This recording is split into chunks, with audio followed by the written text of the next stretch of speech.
Assalamualaikum students, my name is Dr. Hira Shaukat and I'm your course instructor of therapeutic exercises and techniques.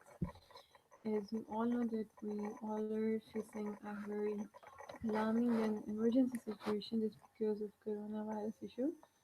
So as government has given us directives to stay at home, that is why we are conducting here the university management has announced the university management has basically directed us to conduct online classes through which we will be delivering the lectures, and you students, you all of you, they will be able to get themselves enrolled in our online classes and also to download or to attend live session of the lecture. As you know that before the closure of university, we concluded chapter number 4, that was stretching exercises and techniques. So we are on the chapter number 5 now. Inshallah, when university will resume, I will take a test of chapter number 4, that is stretching exercise and techniques. So before starting chapter number 5, let's have a quick review of the chapters what we have learned the therapeutic exercises so far.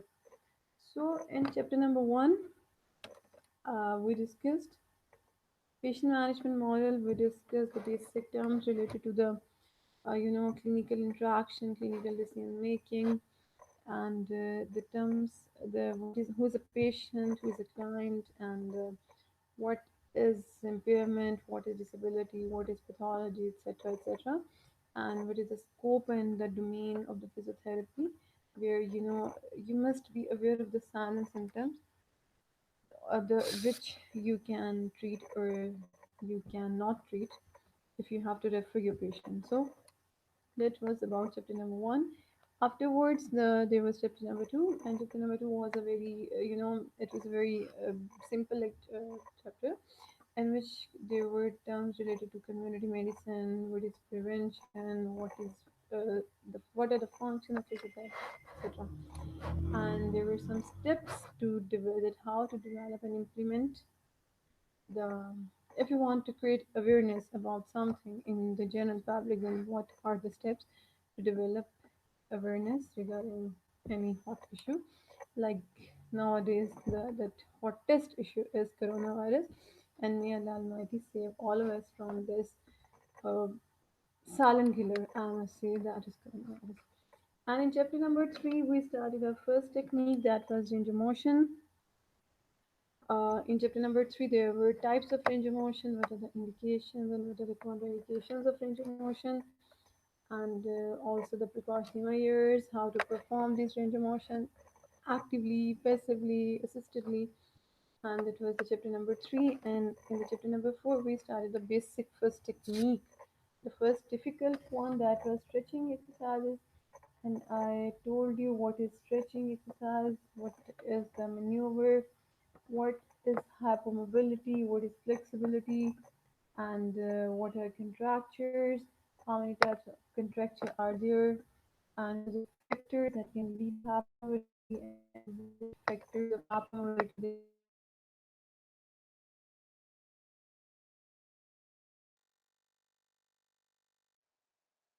and mechanical and non-mechanical mechanical some other properties of the contractile and non-contractile element, basically that were related to the introduction of the stretching maneuver. And afterwards, there was the procedure, the determinants of the stretching exercises, and how to apply stretching exercise, and some other techniques as well, some other types as well, and the mode of stretching application, etc. That was a very quick review what we have learned so far in the therapeutic exercises. And now we are starting chapter number 5, that is peripheral joint mobilization. So the name of the chapter is peripheral joint mobilization slash manipulation, but we will be focusing on mobilization basically because manipulation, this is advanced term and you can get familiar with these terms later in your semesters and in your later studies. So let's start our chapter.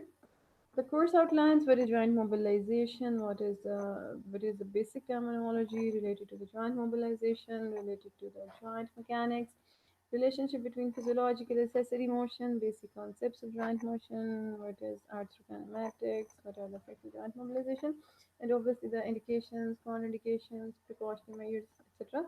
But I have planned to divide this chapter into 2 to 3 lectures, and I will be uploading throughout the week these,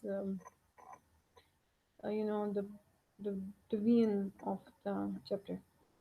So, and I must say one thing, that if you guys have a good command on biomechanics, then you people can understand the joint mobilization very easily, because the basic terms related to the joint mobilization, the basic concept which is in the chapter joint mobilization, that basically arises from the biomechanics, the like osteokinematics, arthrokinematics, etc.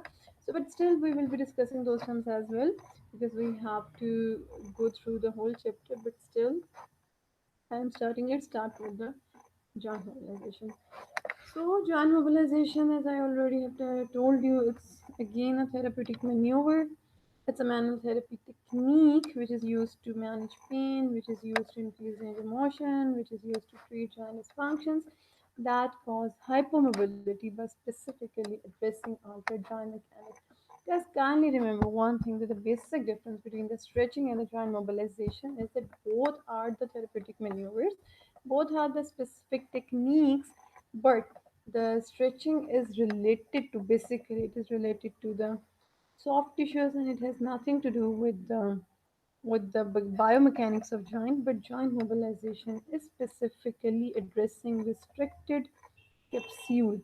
Now, what is restricted capsule and what are the other terms? I will teach you these terms in the coming slides. So, guys, let's uh, just go through the factors that can lead to altered joint mechanics. They are the pain, muscle guarding, joint hypermobility, joint diffusion, contractures. But the contractures, it should be periarticular contracture. I already have told you what is periarticular contracture in the last chapter. What is in the misalignment or subluxation of bony surfaces? So subluxation, you must remember that subluxation is basically incomplete separation of the bony surfaces, while dislocation is complete separation of bony surfaces. So definition, I just define the mobilization. It's a therapeutic maneuver that involves application of passive traction and gliding movement applied to joint surfaces that restore joint pain normally allowed by the capsule. So this is the definition of joint mobilization. It's a therapeutic maneuver that involves application of passive traction and gliding movements, which apply to the joint surfaces that restore the complete mobility of a joint. So mobilization, it's a passive joint movement that increases range of motion and also cause management of the pain. So mobilization, you must remember the basic two uses of mobilization. That is, it leads or it improves mobility. Also, it manages your pain. How mobilization causes these two um, benefits, we will see this in the indication portion. It is applied to joints and related soft tissues at varying speeds and amplitudes using physiological or accessory motion. What is physiological and accessory motion? I will tell you in the coming slides. And force during application mobilization is light enough that a patient can stop the movement he or she wants to do so.